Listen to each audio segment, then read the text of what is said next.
Joining us now, Jordan Davis's mother and father, Lucia McBath and Ron Davis, along with their attorney, John Phillips. Good morning to you all. Good morning. Good to have you here. I hope that you know that you remain in the thoughts and prayers of many around the world. Thank you. You were riveted listening to the juror. I was watching you, watching her, and all the words that she said, especially at the end, saying that they hope that they didn't do you a disservice.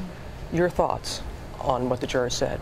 We know that the jurors, when they walked in that room to deliberate, we know without a doubt that they were posed with a very delicate but a very profound decision that they had to make. And we believe absolutely with all of our hearts that they did everything that they could to come to what they believe was the most just decision. We do now know that they were torn. But they've done the best that they can with the tools that they had at that time. And of course, each one of them believes what they believe. And so that's what we have to stand on. And she was very forthright in saying, this particular juror, right. She said that there were three who believed that it was self-defense. There are many in the country who are wondering how someone could come to that conclusion. Well, in Florida, you know, you have the stand your ground instruction. Even though the defense, they don't actually file for stand your ground, right. It's in the instruction for self-defense, and that confuses juries. You know, these people are torn because of the jury instruction, I believe, and not the case. I believe the facts to everybody in the world show that this guy had indifference toward my son and just killed him and continued to shoot at the boys in the car. And so being that they found him guilty on attempted murder 3 times, exactly. each count, they knew that's what he did, but the jury instruction on the stand your ground part is very confusing. So I do think she did the best she could as a juror, but I think that those laws have to be rewritten.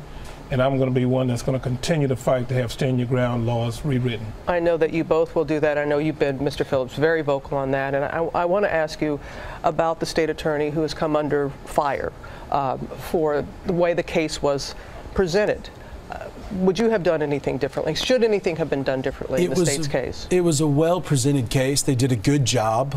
But we're in a situation in America where the young black boy doesn't get the benefit of the doubt. People can still lock their doors when they walk by, and it's okay. And the white businessman gets the benefit of the doubt. And so when you have a situation where the white businessman is the guy that does wrong, and the African-American boy was amazingly raised by these wonderful parents, they needed to put in a little bit more character evidence, and I realize it's a dicey situation.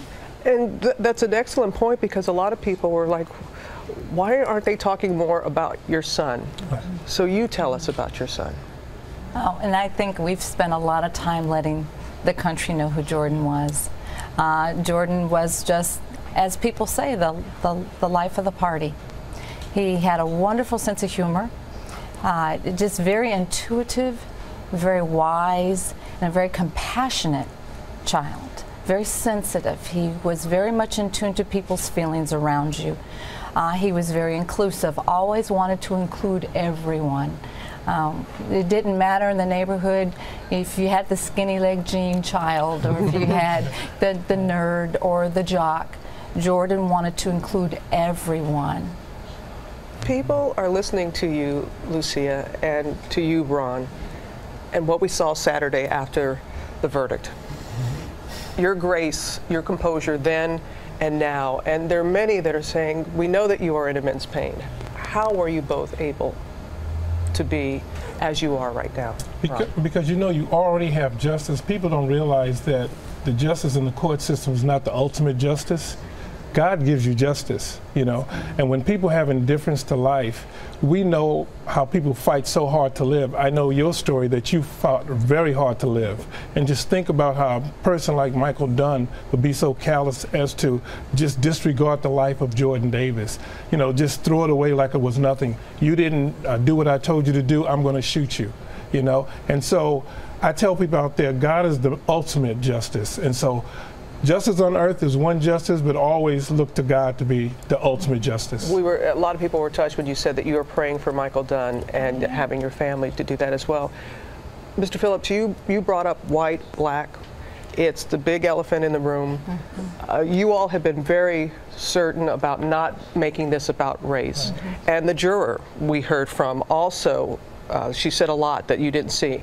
She said that was not a factor in the deliberations. Do you believe that they were colorblind? Again, it goes to the benefit of the doubt, and you're not going to give the what if Jordan had a gun still comes down, and that's the issue. People still believe that about Jordan because they didn't know Jordan. They didn't see Jordan like I've seen Jordan, and that's the difference. And until we can level the playing field truly, the scales of justice are going to be tipped. I will allow you both to have the final word here. You said on Saturday, and we've heard you again and again, you want justice for your son. What is justice for Jordan Davis? Justice for Jordan will be ultimately really when we change the laws, because that will be not just justice for Jordan and justice for Trayvon and justice for all the children at Sandy Hook and justice for Aurora and justice for Virginia Tech and the Navy Yard. It will be justice for everyone that has suffered because of these laws and will continue to suffer. So once the laws are changed, that's the ultimate justice for all. And for me, I'm in constant contact with Tracy Martin, Trayvon's father, and I text Sabrina all the time, and I just want to let them know that every time I get justice for Jordan, it's going to be justice for Trayvon, for us. And that the ultimate justice for me, I want Michael Dunn to be tried and found guilty of killing my son, of letting him know that it was wrong to kill my unarmed 17-year-old, you know, and all the other 17-year-olds out there. They shouldn't have to fear the adults with the guns that are running around here shooting them at will. If you throw popcorn in someone's face, they want to shoot you because you threw popcorn in their face. That's what we've come to, and we have to stop. We have to come together as a nation and have a real dialogue about that. Yes. Thank you both. Thank you very so much, much. Mr. Phillips. Thank you Appreciate it. very much. My pleasure. We continue to lift you up. Thank you.